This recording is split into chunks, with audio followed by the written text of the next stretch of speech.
about what it means to love and to be loved.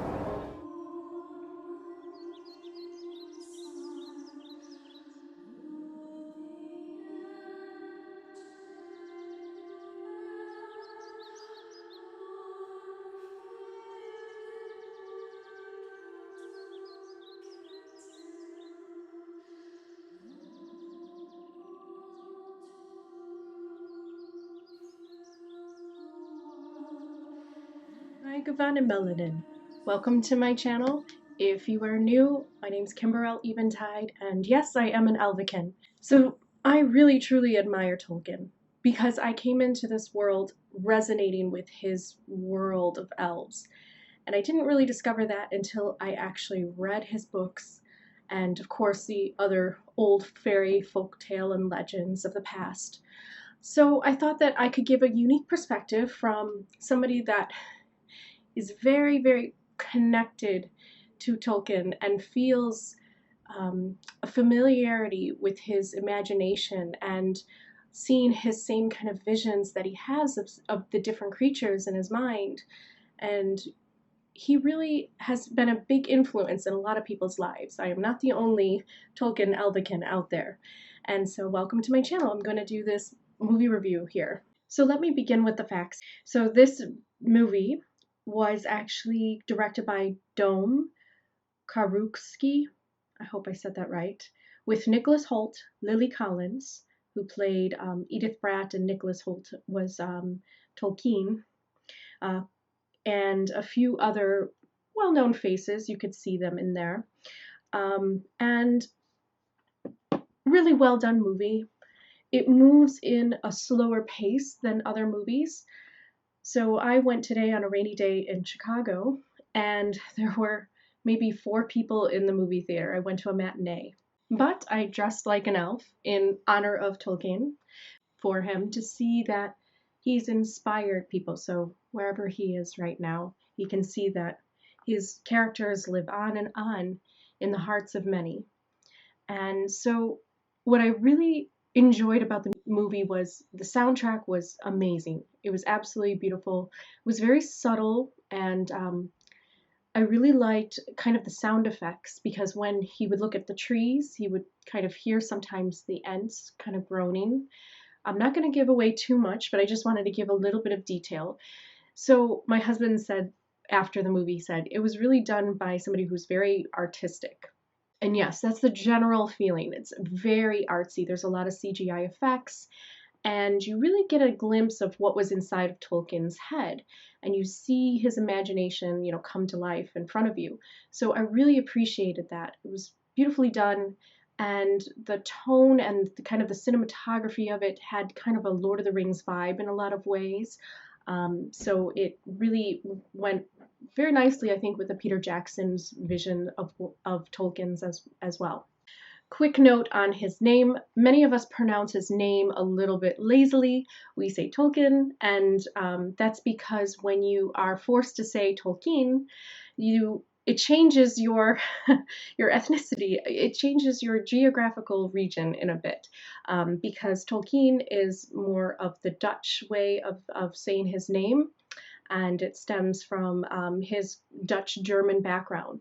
He actually was born in South Africa, and you don't really get a chance to see that in the movie, which was part of my criticism. Although it's a personal desire to see South Africa, to see that part of his childhood, because I know a lot about his childhood, and my mother was born in South Africa. So I have that type of connection.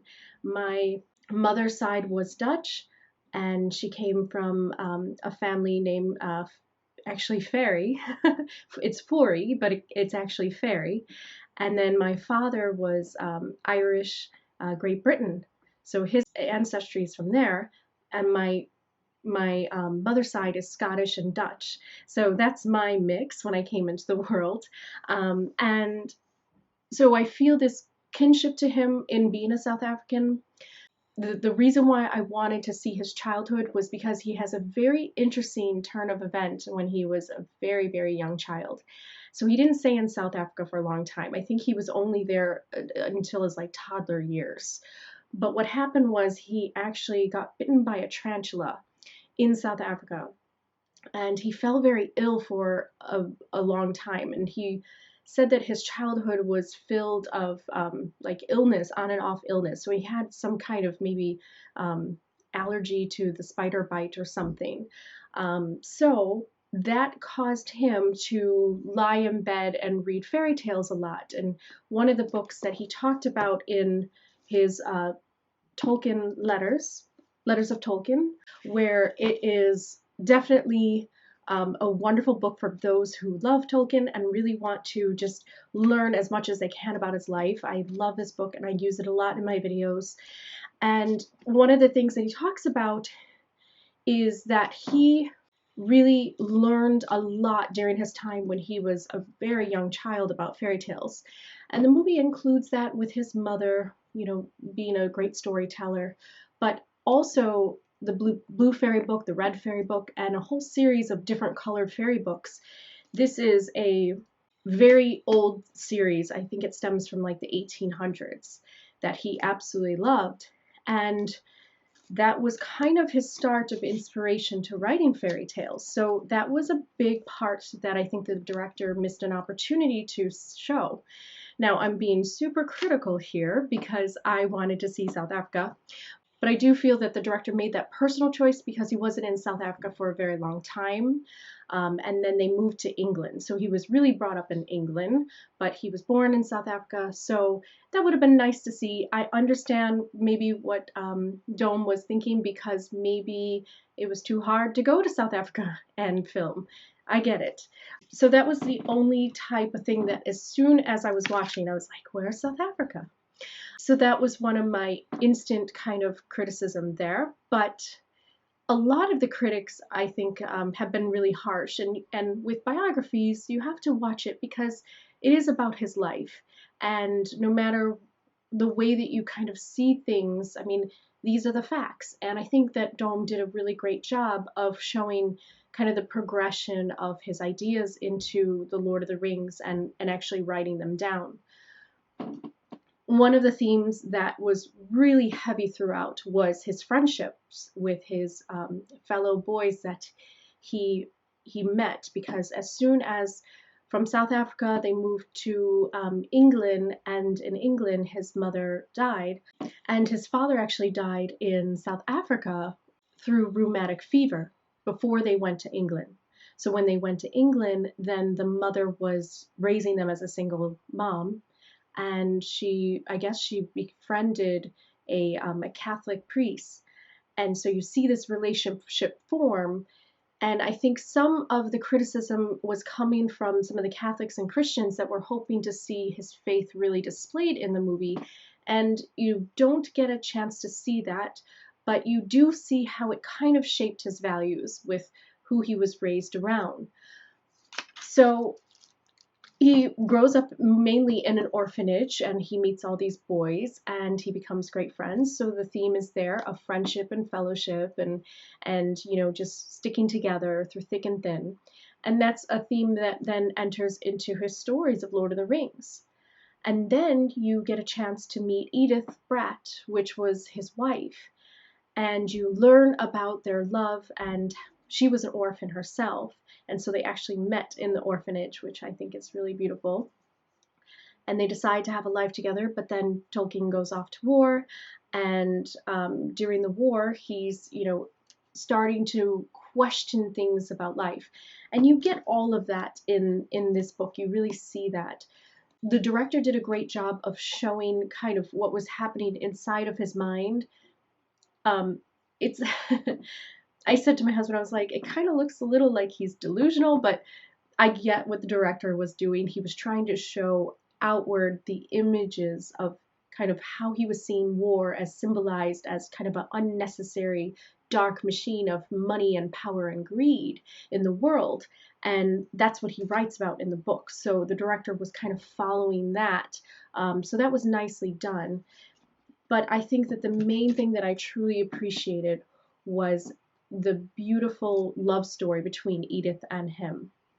And if you do not know, it is actually where he gets his inspiration for Luthein and Beren. Beren is Tolkien, and Luthein is his elven princess, who was Edith. Um, there's some really beautiful moments where you look at Edith in the movie and you kind of see Arwen or Luthien kind of shimmering through, and I think the director did a nice job of that. There's a part where she's kind of dancing, and you see the Luthien part of dancing, for those of you who know this story and you know the love story between them. I thought that was a really beautiful moment, and I think that the movie has a lot of those really nice moments. It's a very kind of slow-moving movie because it's showing his evolution as a linguist and then as a writer later. So I think that the director did a nice job, and it's not going to get a lot of attention by people unless they really want to know more about Lord of the Rings and where it all comes from.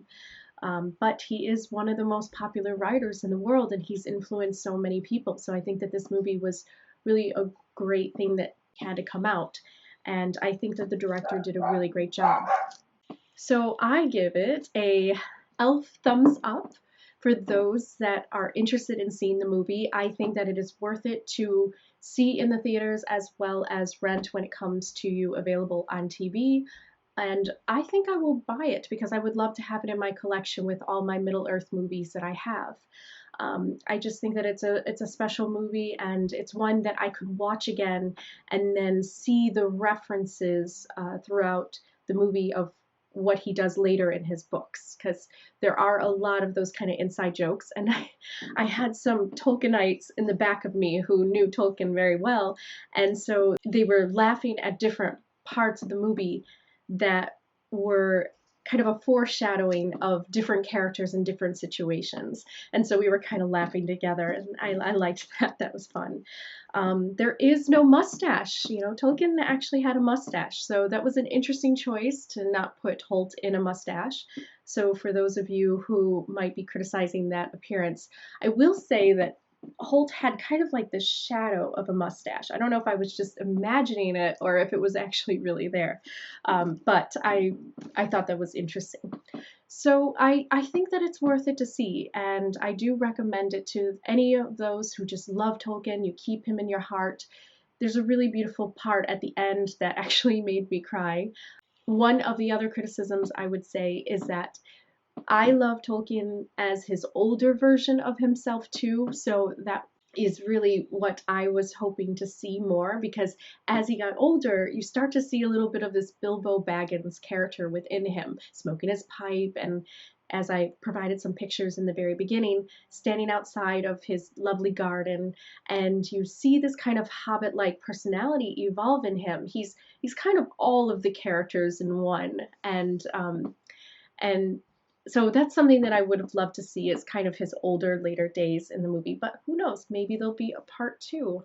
I don't know. I would encourage the director to keep going, and let's see how he gets it actually published. That would be really wonderful to see, because there was a lot of criticism you learn through this book that he had a hard time getting the story kind of published, and he had a lot of critics because people were not ready to have another fantasy story out there like C.S. Lewis and other authors like that. So I think that a part 2 is needed. I think we need to see him evolve into an older man and see where his journey took him to actually become the great author that he became, from becoming a professor of language and then moving on and writing his books. So let's have part 2. Let's see. And I think that's it for my review. So couple things I just wanted to say. So I wanted to give a shout out to one of my Elven sisters who has a beautiful Etsy store called the Oak Moon Grove store on Etsy, and she does this beautiful art, as you can see here. I have a few other pieces.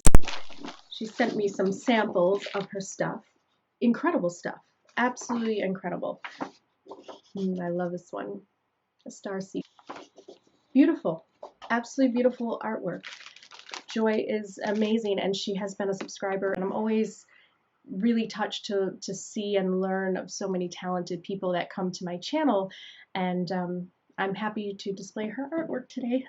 I love it. It's beautiful, and provides a nice backdrop. If you are interested in learning a little bit more about kind of a read-along of next to the movie, there is a book called The Splintered Light, Logos and Language in Tolkien's World, which shows you the kind of evolution of his language, because the director is Finnish. So all they really say in the movie is that the Elvish language that he starts to develop, it sounds Finnish, but it's Finnish with a bunch of different types of combinations of sounds, and you learn that when you study him deeper, and I think that's a really great book. The other one I have is the Proverbs of Middle Earth, and I did a video review on this. This is a wonderful book that takes all of the different quotes and all of the ideas in Lord of the Rings and actually makes it as like a proverb. So you could live your life by this book if you really wanted to. It's filled of amazing insight into friendship, love, courage, truth, justice. It's really a beautiful book. And of course, these books, The Shaping of Middle Earth, this goes into how he actually shaped the universe and the worlds of the characters of Middle Earth and of Valinor.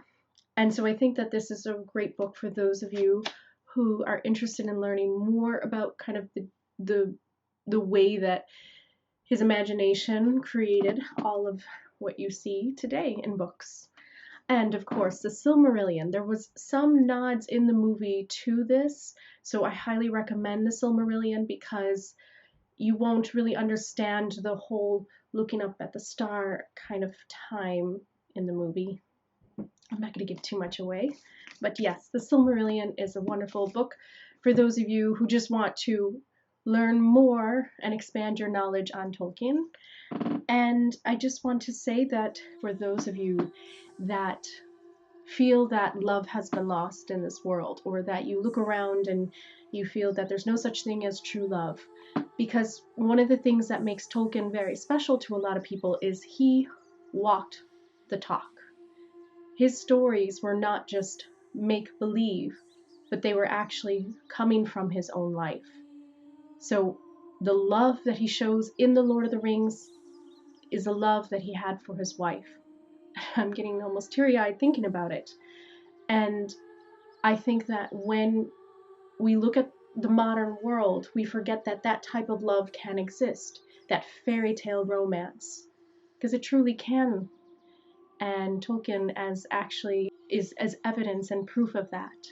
So I highly recommend it to anyone who just wants some type of uplift in their life and wants to see a feel-good movie and then dive right into Tolkien's world. So Hanalei, for those of you who don't know, that's thank you in Elvish, for watching my video, and I hope to see you on the next video.